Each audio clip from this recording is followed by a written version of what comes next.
नमो तस्सा भगवतो अरहतो सम्मा संबुद्धस्सा नमो तस्सा भगवतो अरहतो सम्मा संबुद्धस्सा नमो तस्सा भगवतो अरहतो सम्मा संबुद्धस्सा. So all these itipiso bhagavarahan samma sambuddho vidyacharana sampanno sugato lokavidu anuttaro purisadamma sarati satta deva manusanang buddho bhagavati namo tassa samma sambuddhassa echa buddha atita cha echa buddha anagata pachupanna cha ye buddha aham vandami sabbada natti मे शरणं गण्यं बुद्धो मे शरणं वरं एतेन सच्चवज्जेन होतु no जयमङ्गलम् उत्तमङ्गेन वन्देऽहं पादपंसो वरुत्तमम् बुद्धेयो कलितो दोषो बुद्धो कमतु तं मम बुद्धं यावनिब्बाणपर्यन्तं शरणं गच्छामि स्वाख्यातो भगवता धम्मो संदिठिको अकालिको एहिपस्सिको वपनायको पच्छत्तं वेदितव्यो विन्नुहीति नमो तस्सनियानिक सदम्मसा ये च धम्मा अतीता च ये च धम्मा अनागता पच्चुपन्ना च ये धम्मा अहं वन्दामि सब्बदा नत्ति मे शरणं गण्यं धम्मो मे शरणं वरं एतेन सच्चवज्जेन होतु नो जयमङ्गलम् उत्तमङ्गेन वन्देऽहं धम्मं च विदुत्तमं धम्मेयो कलितो दोषो धम्मो कमतु तं मम धम्मं यावनिब्बाणपर्यन्तं शरणं गच्छामि सुपटिपन्नो भगवतो सावक संगो जुपटिपन्नो भगवतो सावक संगो न्यायपटिपन्नो भगवतो सावक संगो सामीचि पटिपन्नो भगवतो सावक संगो यदिदं चत्तारि puris युगानि अट्टपुरिस पुग्गल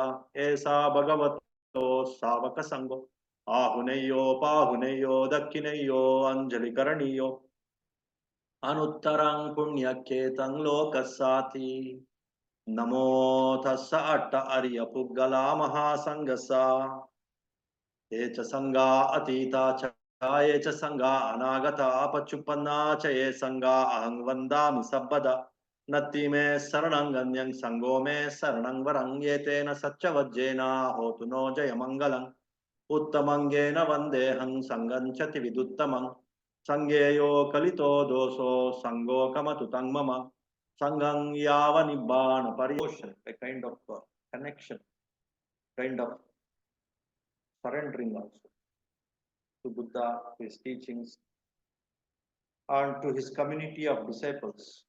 After following him, who became enlightened, who became completely free from all kinds of suffering of this world. So that kind of devotion starts with appreciation, prizing the qualities of the Buddha, the different merits and the Parmi's perfections that he fulfilled, developing great reverence, great respect. If there is respect, there is appreciation. And then automatically it becomes devotion. In that way, if we can connect to his achievements, his emancipation, his state of mind, of completely becoming free from all the defilements, all the cankers, all the secretions of the mind in the form of say our own greed, our own hatred, our own passion, lust, jealousy, anger. Actually, our real enemies are these things, which are very much there in our mind, not there in the outside. Our enemies are not there outside. Our enemies are inside our mind. And luckily, again, the friends or our army to destroy these enemies is also very much there inside our mind. The Buddhas will show this very clearly, the difference between these two categories of enemies and friends which are very, very much there in our mind. They show very clearly that is what is the contribution of all Buddhas. So So in that way, we have to understand the right view of knowing what is the defilement, what is the cause of our suffering, and what is the energy that is very much there inside us, what is the intelligence that is very much inside us. And there are so many other factors which are wholesome, which are positive, which are powerful, to destroy, to alleviate, to nullify all these negative defilements or the negative factors of the mind. In that way, understanding the mind is very, very crucial. That's what is the very mission of all the Buddhas. Making people to look at their own mind. Strength is also there, weakness is also there. Suffering is also there, happiness is also there.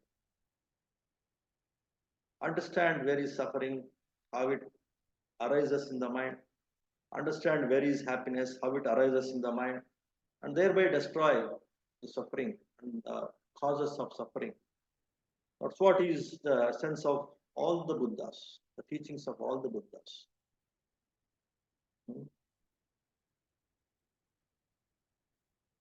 So in that way, we should be grateful, one thing, and start respecting these qualities, just like we respected in these chantings now. So first we, of course, we cultivated what is called this metta, this Karaniya Metta Sutta.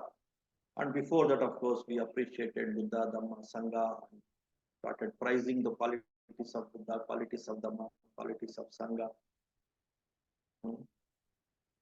Dhamma is like teachings of Buddha, which will help us to work on our own mind and liberate our own mind and derive the true happiness from within. No need to search outside for the happiness. No need to surrender to 1 million things outside for the sake of happiness. That's what many people do. So if you start working on your own mind, then automatically you can derive happiness from within. And that's what the teachings of Buddha are all about. How to go inwards, how to penetrate inwards, and to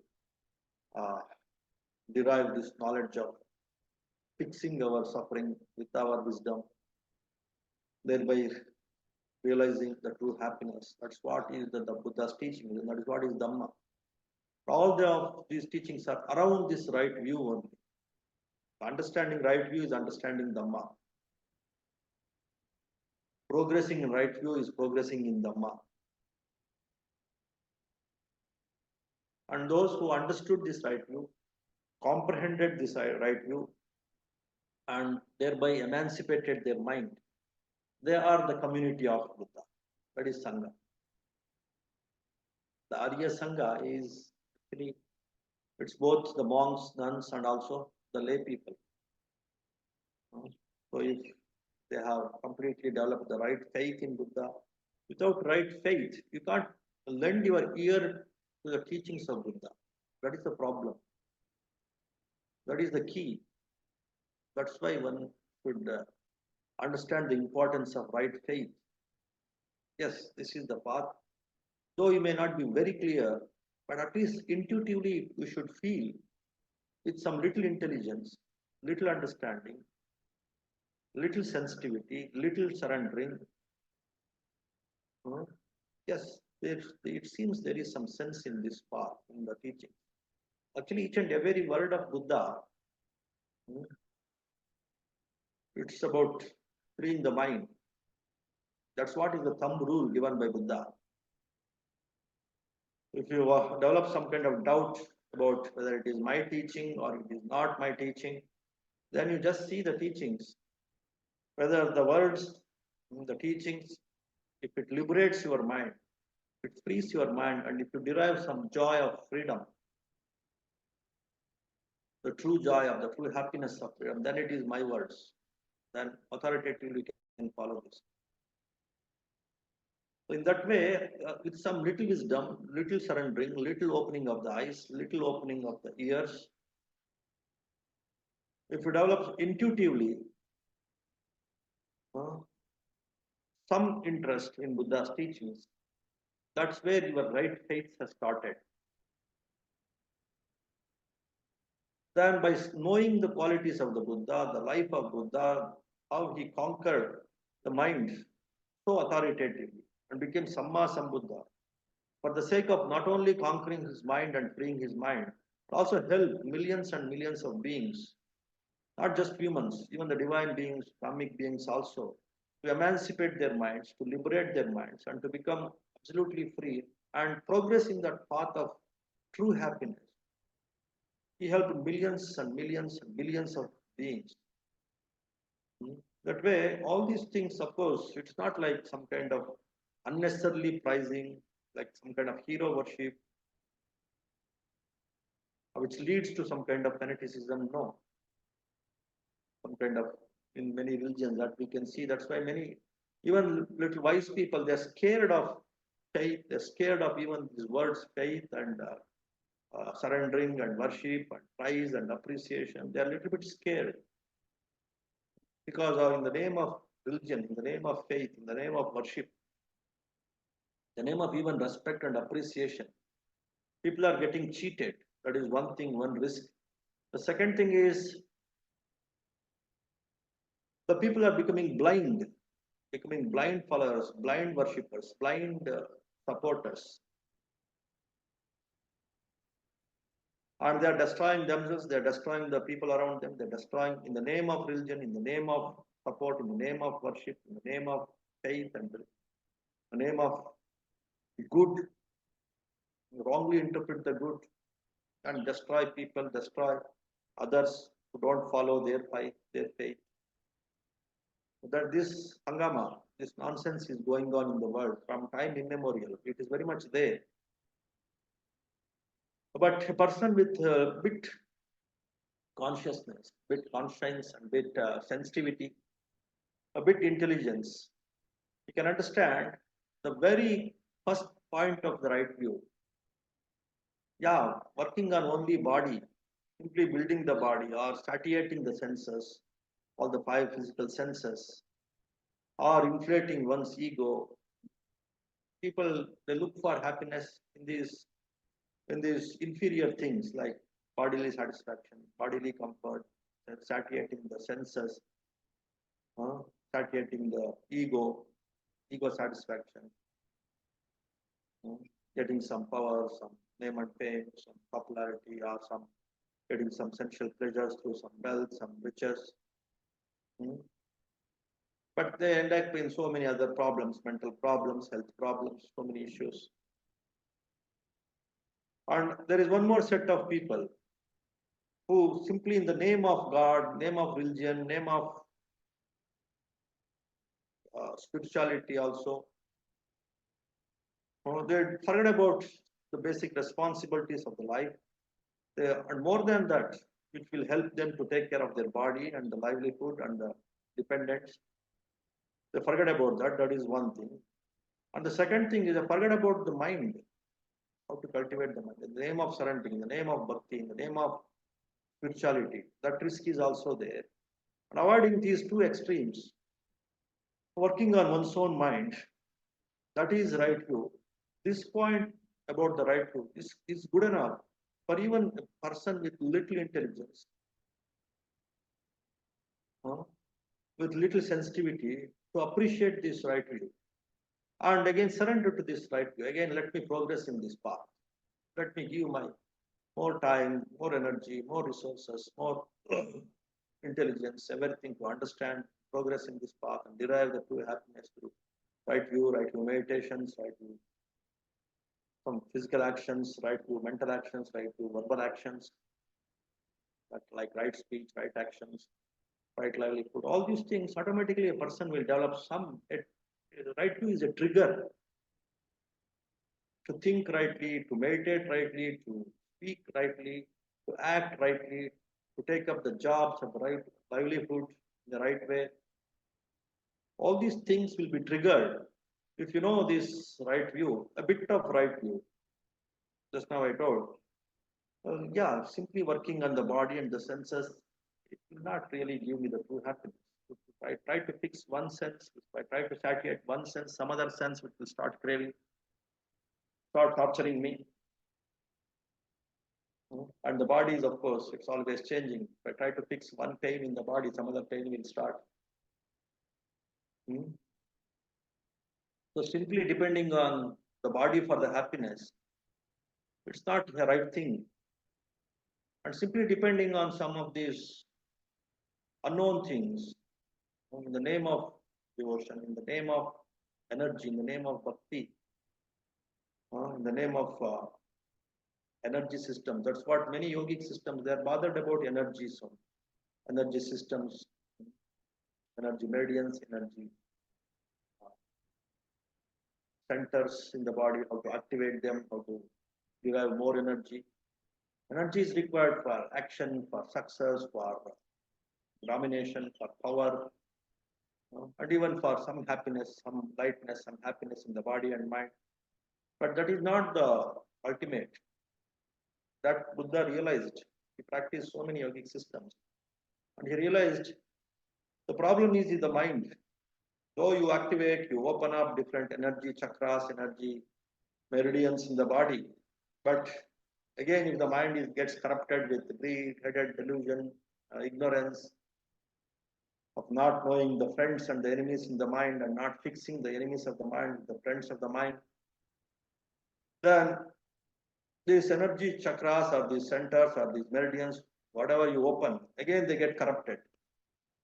Because the main corrupting force is in the mind, is in these defilements. They are the root cause. They have to be fixed. They have to be removed. They have to be pulled out and destroyed. That way, if you don't work on the mind, whatever you do with your energy systems, with your physical energy, with your pranic energy, biological energy, life force, the materialistic energy, the materialistic powers, whatever you do, the change, and because the mind will change, because you have not worked on the mind, you are not removed, you have not plucked out the, the, the venomous roots of these defilements of the mind. So again, they start growing. Again, they start destroying all these powers and energies that you have opened up, that you have derived through all your yogic practices, through your religious practices, through your faith. That risk is very much there. That's why working on one's own mind, minding one's own mind's business, the business of the mind, understanding it, comprehending it, working on it bit by bit. Of course, if there are some, say, good influence, good guide, good community, then one can quickly progress in that. Otherwise, also, because of so many other factors, there's something called Kala Niyama. All the time, you may not get good guides, good teachers, good community. Even if it is bit by bit, well, now there is a lot of technology that will assist us, help us to go through the right teachings, to practice right meditations, to listen, to read the best teachings, the best meditations. So one will start progressing in this with this simple understanding of, yeah, these extremes are, it seems, they don't give the true happiness. Yes, it is better to work on the mind because mind is everything. All the wise people, they say, Mano Pubbangama Dhamma, everything arises from the mind. If you do, if you want to do good things, then the mind should be good. It should be made good.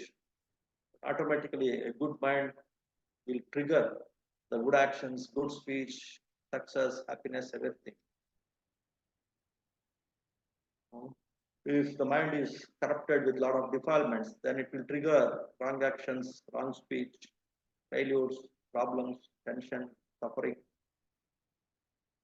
In that way, mind is the core, mind is the forerunner, mind is the source of all this good and bad, success and happiness. This is proclaimed, this is authoritatively, it is explained, proclaimed, and very authoritatively proved by all Buddhas. Yes, there is some sense in this. If that much of sensitivity if you have and if you understand, then you don't give up this, right? Then you don't surrender to all other unnecessary things and waste your time, energy, resources. And that's what is the right faith. Right faith is to avoid unnecessary things with some discretion by establishing this a bit of right view, and that will again push you to learn more and more right view. Again, the right view and right faith, they are like cyclical. If you develop a little bit of right view, then you enter into right faith. And if you progress a little bit in right faith, then you start learning more and more of right view. Right view, right faith, right view, right faith. That is a very wholesome cycle that will take you from this vicious cycle of craving and suffering, ignorance and suffering. Ignorance and suffering, that is also a cyclic. Ignorance, suffering, craving, of course. Ignorance means all these things, craving, hatred, delusion, all these things are ignorance. So this ignorance leads to suffering. And again, that suffering mind, that is a dumb mind, dull mind, will again increase the ignorance. Ignorance, suffering. That is one vicious cycle. We get trapped into it, not only in one life, lives after lives after lives. In this Bhava Chakra, we keep rolling in this trap, this cycle of vicious cycle of ignorance and suffering. To come out of this, you have to understand a bit of right view or a bit of right faith in right view. Then you will escape from this cycle of suffering and ignorance, and you will enter into this cycle of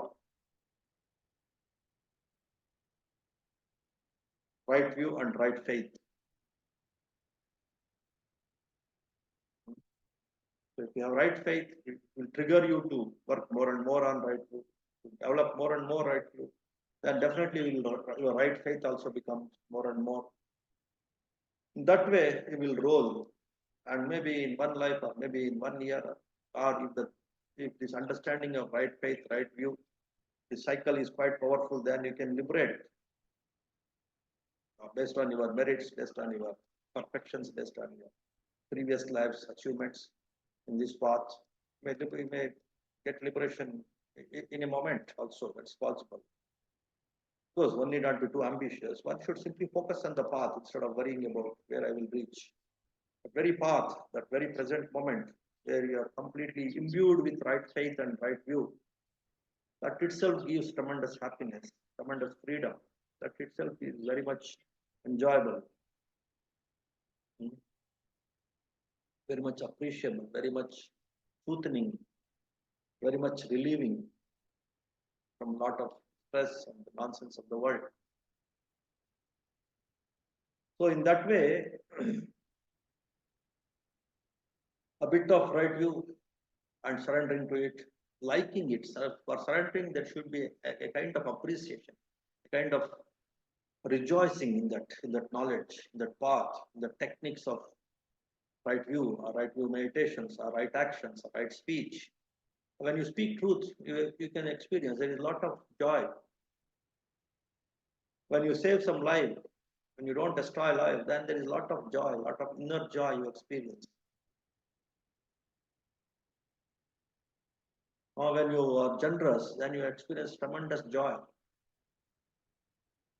You can't, many times you can't explain why you are joyful, but these actions, these acts of generosity, acts of morality, acts of say not to kill, not killing or saving life, not lying or speaking truth, they give immense joy.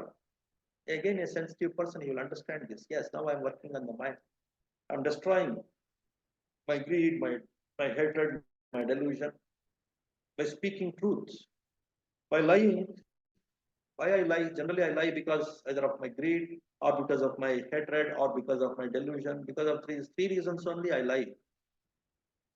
Once I started speaking truth, I'm avoiding this lying. That means I'm avoiding this greed, hatred, and delusion. That's why mind is becoming free. Mind is becoming empty or free from the different thoughts, again, which are generated by this greed, hatred, and delusion.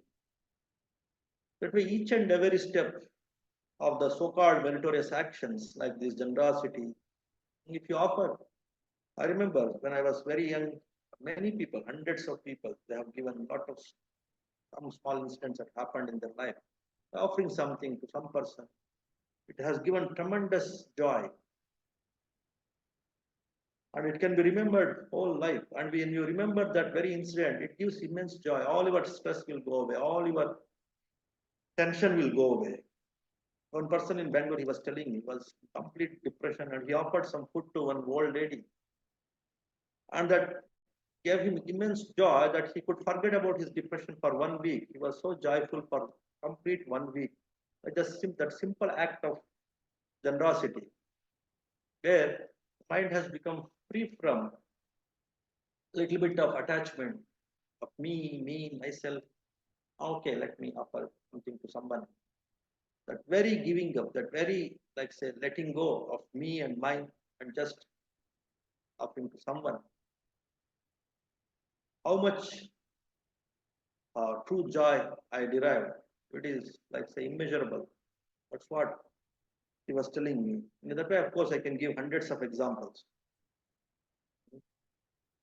So what's happening there, if you understand that, then you definitely understand the right view. Yeah, my greed, my hatred, my attachment, it is reducing. That is giving me immense joy when I am generous, when I am truthful, when I am non-violent, when I am saving life, when I am serving. It gives me a feeling of metta, loving kindness is generated in my mind, a compassion is generated in my mind. Me, myself, and that attachment to me has decreased. That is giving me immense joy. In that way, my enemies are reducing, my friends in the mind are increasing. That's why I'm deriving the true happiness. If that realization comes, then no person with some sense, some intelligence will give up this path. They will start, yeah, let me explore more and more. Let me, right, now I practice generosity. Now I am practicing 5 precepts. Let me practice 8 precepts. Let me see the beauty in this. How the 8 precepts will reduce my defilements in the mind, greed, hatred, and delusion. That he will start realizing. That he will start working more and more on the mind, more and more on different physical actions, meritorious actions. Generally, it is easy for majority of the people to practice the physical action. Then the verbal actions, it's relatively easy. Then the meditation, where you directly hit your defilements of the mind, you stop the thoughts which will arise because of the defilements, and you enter into that emptiness, the calmness, the brightness of the mind, freeness of the mind. Directly you enter in the meditations. That may be difficult for many people, but through the right wholesome actions, meritorious actions, whether they are physical or verbal actions, if a person start deriving some taste, some beauty, some true happiness, then that very taste, that very pleasantness, that very true happiness will push, will become a trigger for him to work more and more,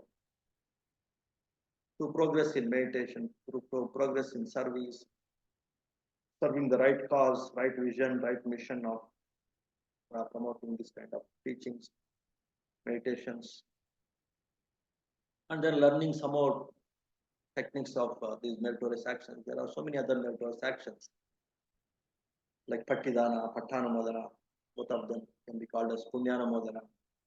Listening to these teachings, that also again will open up the different channels of the mind about right and wrong, about good and bad, about beneficial and not beneficial.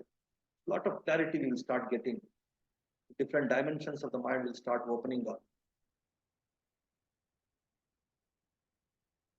And then straightening the view, Jittiju Kamma. That is one more meritorious action.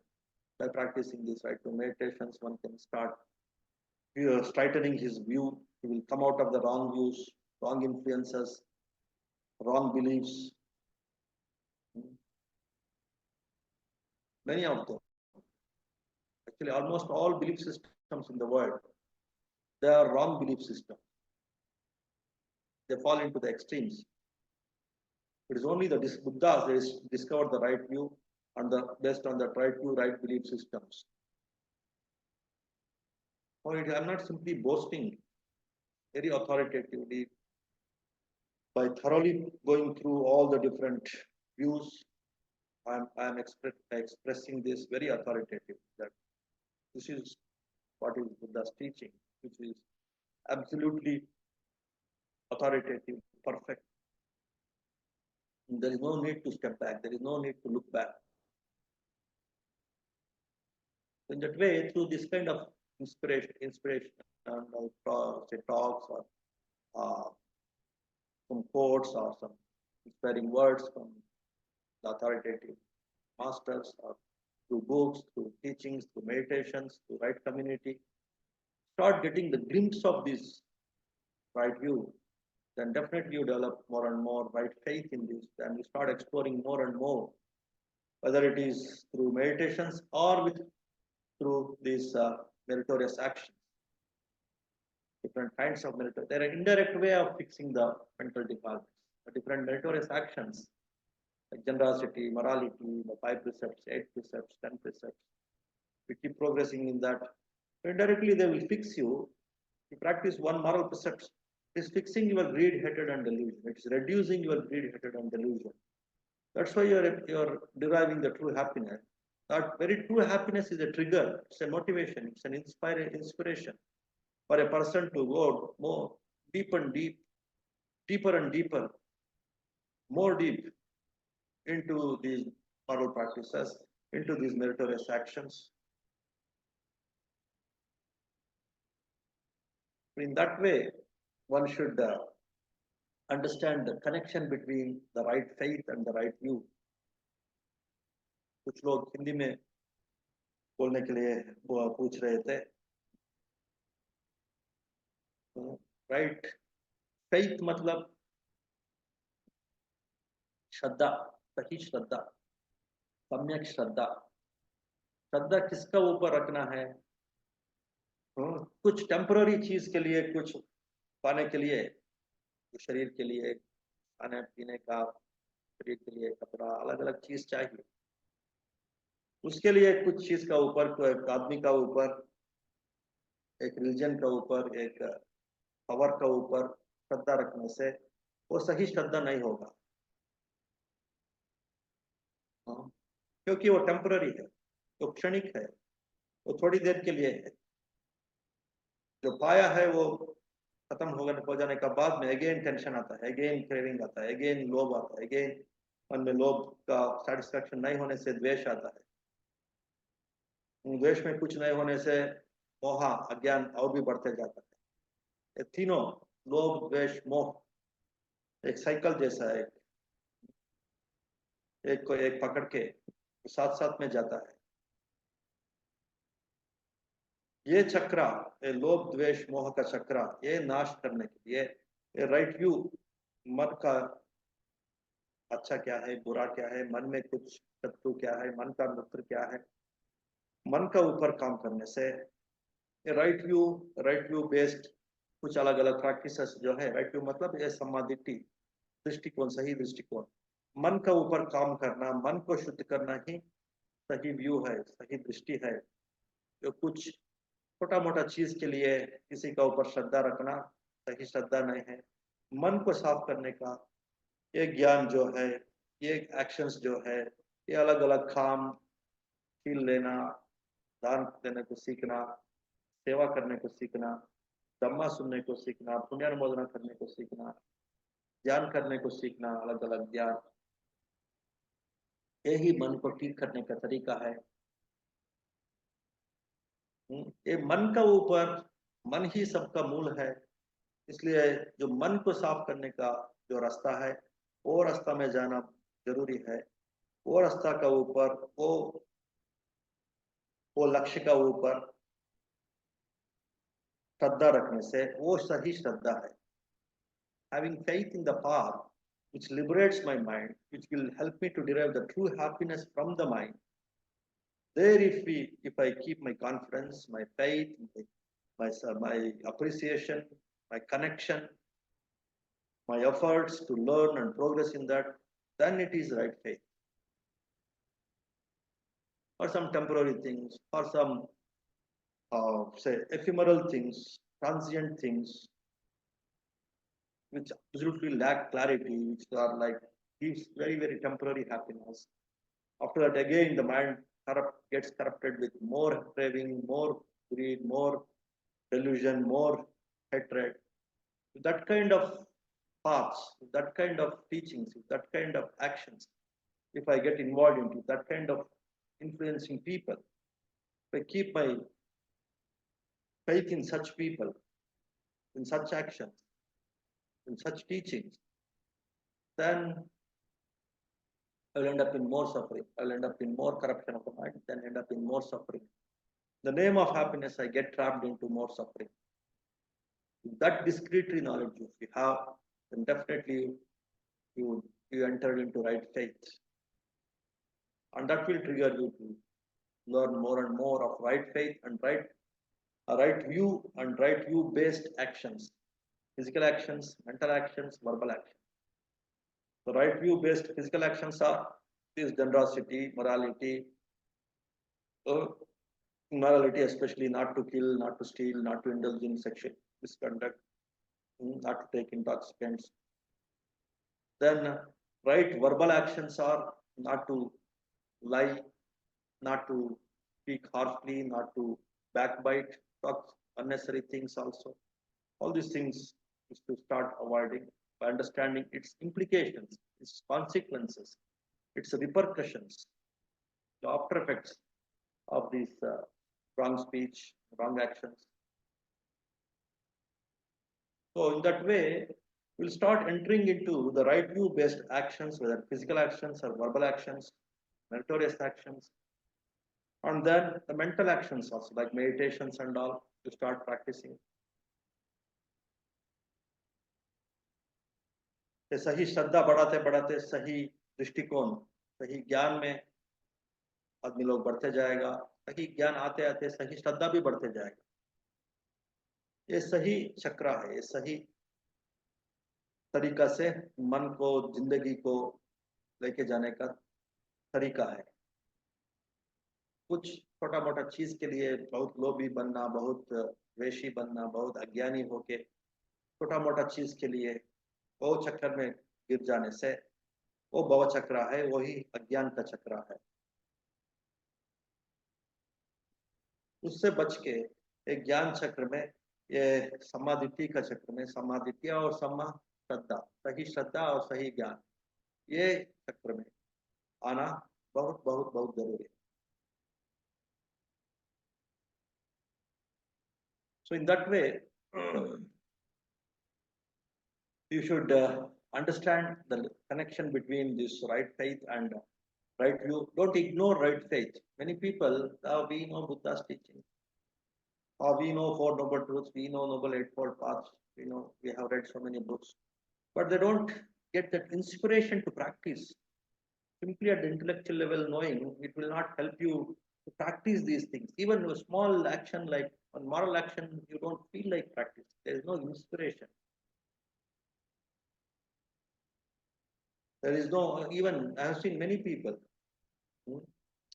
after reading so many books, after even practicing some, thinking this itself as the right meditation, adamantly, very in a stubborn way, they practice years and years, decades and decades, and they become more stubborn in their physical actions, in their behavior, in their personality, in their verbal actions. Also, there will not be any change at all.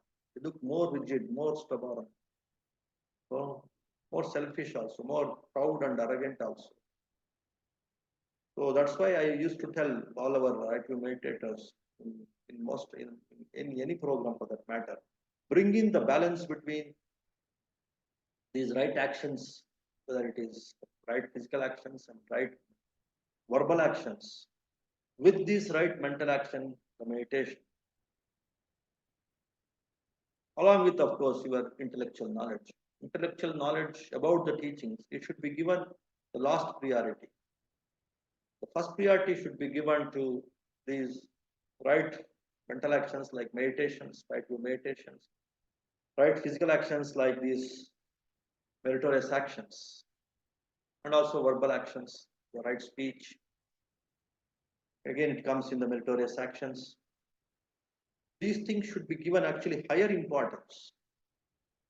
If you don't have the right faith, yes, these things intuitively, if you don't feel that, yes, these things will bring a lot of enthusiasm, a lot of confidence, a lot of zeal, and a lot of inner joy if I practice these meritorious actions. And it will help me to practice meditations more authoritatively, more freely, more joyfully, more confidently. Then you can progress in meditations also. Then you can actualize your intellectual knowledge about the Four Noble Truths, about all the teachings of Buddha.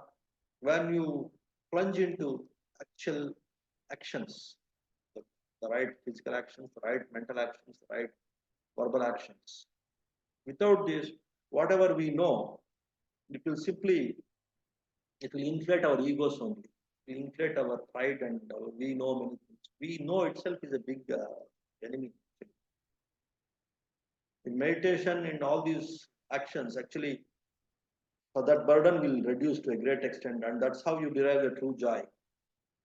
The burden of I know is the biggest burden, the biggest trap, the biggest entanglement, the biggest mess that will pull us into a lot of suffering. To come out of that kind of trap, that kind of burden, that kind of say net jala, that calls it as the jala, like net, the entanglement. You want to escape from that, then one has to plunge into these meritorious, right? Physical actions like service, like apachayana, respecting the respectables, and doing these chantings and prayer. It's not like prayer, actually, it's remembering the teachings, the greatness of Buddha, his teaching, Sangha. So, in that way, we should, the point here is we should work practically with these right physical actions, right mental actions, right verbal actions, like meditations, like morality, generosity, service, Jnanamodana, Dhammasavana, Dhammadesana, Dhamma, right, meditations, along with your, say, the learning, the scriptures. That is the right way to establishing both the right view and also the right faith.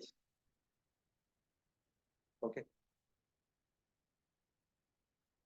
So, again, one more way of developing right faith is to know the qualities of the Buddha and the qualities of the Dhamma, qualities of the Sangha. Again, there are so many, uh, say, supports that we will get to know about these qualities of Buddha, Dhamma, and Sangha. Again, don't take it in a blind way, but just to inflate your ego, just to see its practicality, just to learn everything, all Buddha's teachings. It's with its practical significance. Yeah, Buddha has taught about generosity. Yeah, by practicing generosity, what is the use? How I'm deriving the happiness? That you should see inwards and find out how it is helping me to derive the happiness.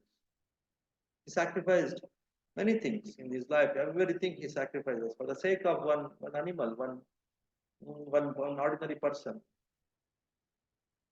To fulfill his form is to purify his mind, to come out of the attachment towards the physical things. Why he has done this?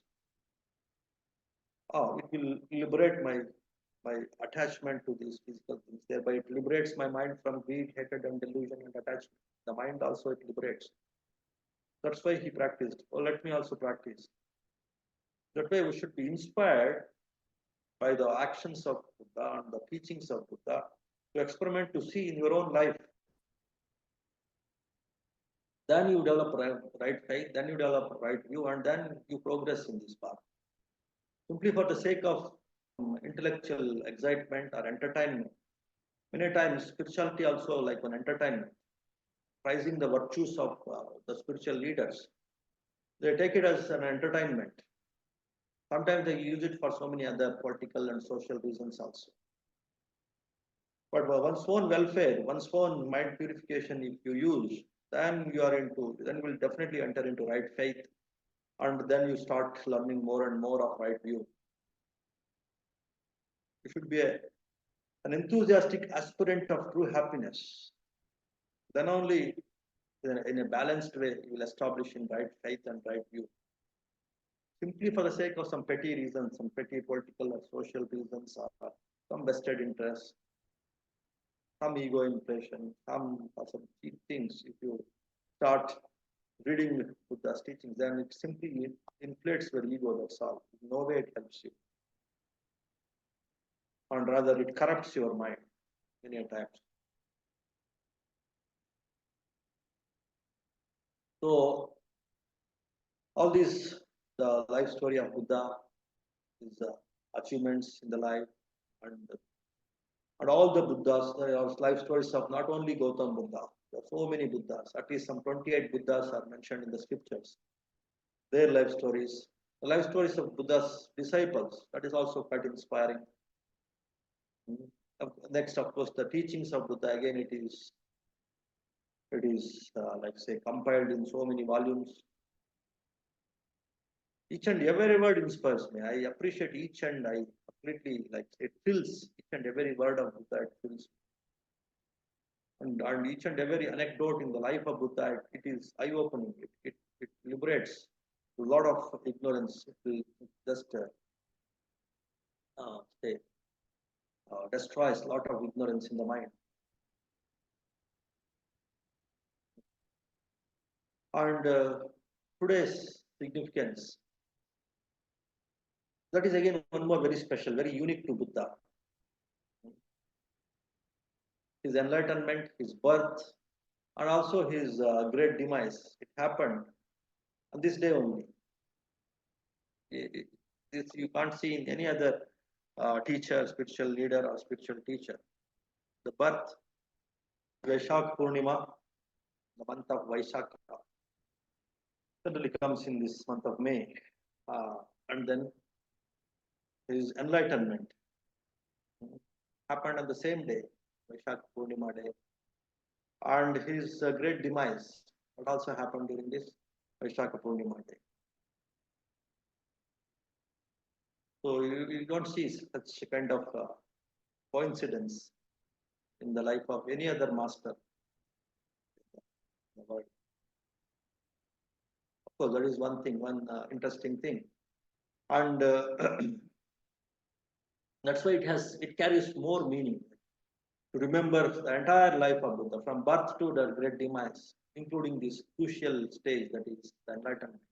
That will come to our mind when we celebrate this Buddha Purnima. And Buddha Purnima is not just Buddha Jayanti. You should remember, Buddha Purnima is Buddha Jayanti, uh, Buddha's enlightenment, and Buddha's great demise, Mahaparinibbana. Buddha's Mahaparinibbana day also this day. Buddha's enlightenment day is also this day. Buddha's birth is also this day. This entire complete package of Buddha's life, the very mission, the very vision and mission of the life of Buddha, it will come in our mind when we celebrate this program, because it includes all these three major events of the life events of Buddha. In that way, this is very unique, this Buddha Purnima.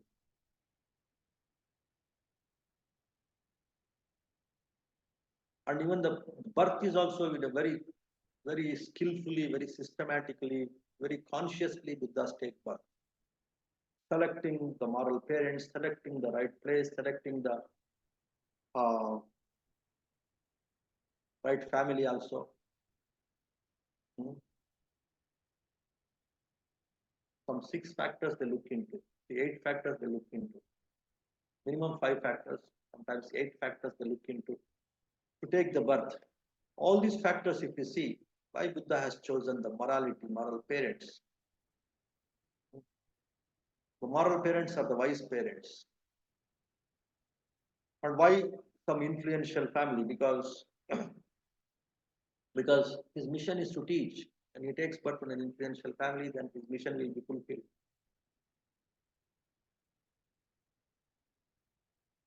And right region, it's called Majjhima Desha. So in the Majjhima Desha, everything is moderate. So in a moderate country, in a moderate place, everything, whether food, the physical dimensions, the mentality, everything will be moderate. Then such a moderate mind is a balanced mind. The people in that place also relatively they are more moderate, more balanced. And to start teaching to such a community, to such a society will be easy. And such people can understand this middle path. The people of middle region, they can understand this teaching of middle path. That's why Buddhas take birth in this middle land, Majjhima Desha.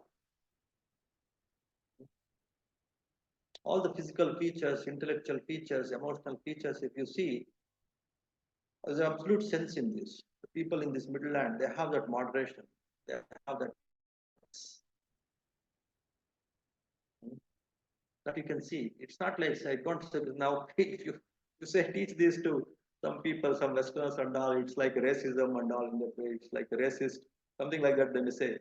No, it's not like from the racist view. It is like it is the actual there is something called good and bad. There is something called suitable and not suitable. There's something called beneficial and not beneficial. You can't mess up everything. In the name of equality, in the name of universality, you can't mess everything. That kind of discrete wisdom of noting what is beneficial, what is not beneficial, what is true happiness, what is not true happiness, what is moral, what is not moral, based on this true happiness, based on this suitability. That the Buddhas they choose, they select, they decide, and then they take birth. But Buddha decided when he was in a divine realm before coming to his mother's womb, all these factors. That's why in his birth itself there is a great teaching of moderation. There is a great teaching of this right view of good begets good. Moderation leads to moderation. Moderation leads to understanding of the things in a very uh, authoritative way, in a balanced way. You can't embrace each and everything. You can't go and embrace, oh, everything is one. Tiger is also good. Cat is also good. All are animals. For me, everything is okay. Everything is fine. Everything is one. You have to love, of course, every animal, every person, every being. But if there is some evilness, some badness, some immorality, some ignorance, then from a distance one should love, one should appreciate, not going close to it and embrace it. That kind of discretion of what is right, what is wrong, what is beneficial, what is not beneficial, that Buddhas decide. Because everything is, you see, tit for tat, good begets good. That understanding also one should have. So then, again, it will add up to right view. Then one will be develop that kind of discretionary wisdom, that kind of discretionary intelligence, skillfulness of choosing right, avoiding the wrong. That's what is the Four Noble Truths. Anything that causes suffering, they are all evil, and you should avoid it. Or you can't simply say, oh, everything is fine, everything is equal, one and the same. I will just embrace all the evil rooted in the craving, rooted in ignorance. That is absolutely horrible ignorance. That's what many people in the name of religion they teach that kind of view. I was into the trap for so many years. I wasted a lot of my life. Of course, I learned the difficulties of that view and the intricacies, the limitations, the evilness of that thoroughly after comparing, after coming here. But still, sometimes I feel if I would have learned this right view and established in this right view, I would have done a lot of work. If I got this, maybe when I was very young. But of course, it's okay. That way, that discrete wisdom based on this tit for tat, good begets good, bad begets bad, cause and effect. Even the Buddhas, they choose, they don't do the things indiscriminately. They do it very skillfully, very rationally, very disciplined. Though they are so wise, so powerful, still they look for this kind of discretion. So in that very birth itself, we are learning so many right view things, and thereby we can develop a lot of right faith towards Buddha. In the very conception, in the very birth of Buddha itself. by understanding the mind of Buddha at the time of conception. We can learn a lot of right view aspects, and thereby we can develop a lot of right faith, Buddha and his teachings, his community, and his true representatives. And his enlightenment also, it happened, you see, he went through the extremes and he realized there is no happiness in the extremes. He enjoyed all the sensual pleasures when he was a prince in the palace. And he realized there is no meaning in this. It's all rubbish. There's no true joy in all these sensual things, all these worldly materialistic things, sense pleasures. And again, for 6 years after leaving the house, he tortured his body so much so that he would have died so many times. So much of fasting, so much of physical torturing, the heat, in the cold, without clothes, without standing on one leg, sleeping on the rocks, sleeping in the open sun, open air. So many practices. For 6 years he tortured, and again he realized this much of too much torturing the body in the name of liberating my inner being, my soul. By torturing the body, I can liberate the soul. That's what again so many spiritual practices they encourage them. So much of fasting, so much of torturing. This is also useless. It will not help me. Then he remembered the jhana path, entering into the absorption, deep absorption, where it is quite pleasant, where you're taking care of your body, whatever the body is required, not too much feeding or not too much torturing the body, and entering into the mind, understanding the mind, and entering into the absorption by thoroughly understanding the mind, and entering into this mind sense, transcending these physical senses. And then he realized jhana. Then he continued, and then he started noting the ultimate matter and mind, and that he could completely emancipate from this defilements of the mind, and thereby he could achieve the Samma Sambodhi. So there also the teachings of moderation, avoiding the extremes, and the mind-centeredness, going inwards, by keeping the body whatever the body wants, by protecting the body with whatever basic necessities the body requires, some proper food, proper shelter. So his 5 disciples, they ran away from him. They just left him, thinking that he is not a true spiritual person. He is indulging in his sensual pleasures when he started receiving food and taking some good food. He is body centered. That was a notion of many people. Spiritual person should completely ignore body. Should simply think about God and only always thinking about God and ignore the body.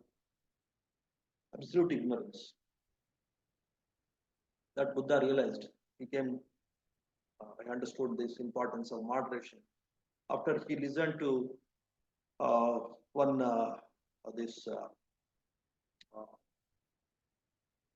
veena or one lute, one string instrument. When it is too tight, the string, then it can't produce good sound. When it is too loose also, the string, it will not produce good sound, good music. So it should be moderately tight, moderately fitted into that instrument, that string. Then only it can produce good music. That he realized, and then he remembered that he achieved when he was a young boy, sitting under one jambu tree, jamun tree.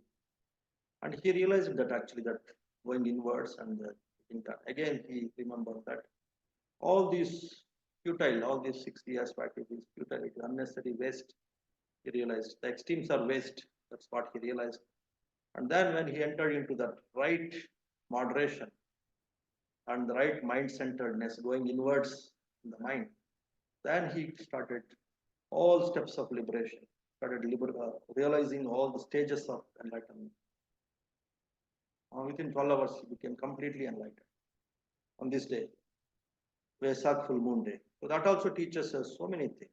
Again, moderation, middle path, mind-centeredness, going inwards, not torturing the body too much, not indulging in the body too much. So many things it will teach us. Then it will again increase your right faith in this path, in this view, in this goal. Then his great demise also. his great demise, his Mahaparinibbana also happened on the same day, this day, that is Pesach full moon day. And during that time also, one of the disciples, he was like, everybody were around Buddha, and one disciple, he was not with Buddha. Where is he? He inquired, and some people said that he is not here, he went somewhere. Oh, go and find him, bring him. So when he was brought, he was asked, where were you? You were supposed to be with the teacher. Now his last minutes. Then he told, I was practicing my meditation. Then Buddha appreciated him. That's what is required. Blindly following the physical body of the teacher is ignorance. That is not the true respect to Buddha. If you want to give true respect to the teacher, then you should follow his teachings and practice those teachings. I appreciate this disciple more than the people who simply trying or say lamenting for my body or for my about thinking about my death and all. So that's again a great teaching. A true disciple should follow the teaching and practice the teaching and progress in the teaching. That is the best way to reward your teacher, best way to show respect to your teacher.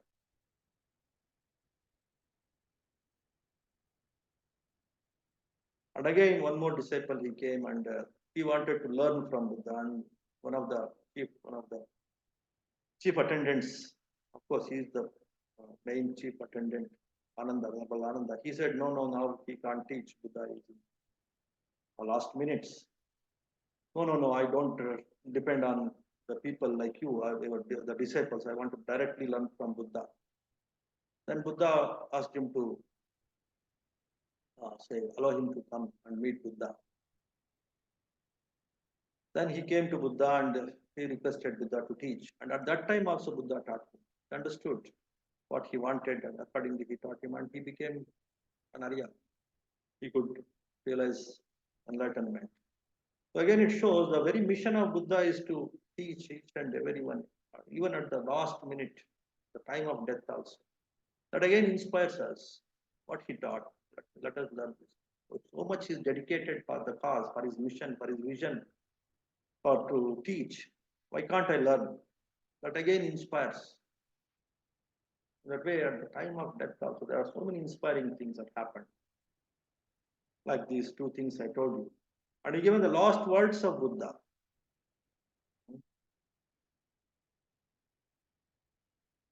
Strive diligently. Everything is changing. Everything is anicca. Strive diligently, mindfully, mindfully you strive and liberate your mind. That is the sole purpose of human. That is the last teaching. Everything is changing. There is no need to get attached to all these changing things of the mind, of the body, of the world. Work on your own mind. Understand this changing nature of the phenomena inside the mind. Then you can understand the changing nature of the external things. That's why develop more and more awareness to realize this changing nature of the mind, changing nature of the body, changing nature of the world. Once you realize thoroughly about this changing nature of all these things, you are liberated. You'll understand this changing nature is related to the suffering, oppression, or disturbance of the peace, of the equanimity of the mind. And you can start realizing about the ultimate nature of this body and mind also. For that, develop awareness, develop mindfulness. So in that way, lost words also, they are inspiring and they will give us the very essence of Buddha's teachings that our lives is to work on the mind, to develop awareness, to understand the impermanent nature of the things. For that, one should risk anything in the life for the sake of this awareness, for the sake of this realization of changing nature of everything in the mind and the body and the world, thereby how it leads to suffering and all other problems. If you don't have the realization of anicca jnana, then all other suffering will follow. Letting go becomes very difficult. You get simply attached to one thing or the other thing and simply get stressed, get disappointed, get confused. So in that way, even the last teaching of the Buddha is very inspiring. And it gives so many insights, so many, say, dimensions. Different people they can take these last words. Strive diligently, strive mindfully. Everything is changing. So those words will give different insights to different people, and it will motivate people, it will inspire people to progress on this path of right view with right faith. Okay, I think that's what is the message of this Buddha Purnima day. Like all these three major events in the life of Buddha that happened on the same day, Vesak Full Moon Day, and all these three events of Buddha, they have a lot of resourcefulness to give us a lot of inputs, ideas, to learn, to establish in right view with right faith, right confidence, right surrendering, rightly lending the ears. So that's what is today's Dhamma talk. So with this Dhamma talk and with this today's celebration of Buddha Purnima, may all of you establish in the right view with absolute right faith and progress, whether it is bit by bit or if you take leaps, it is left to your punya, your ability, your enthusiasm, but progress, but take up the path. That is the point, that is the message. So with this message, we will conclude again with one small chanting, because again we have one more class, this Buddha Purnima special basic course.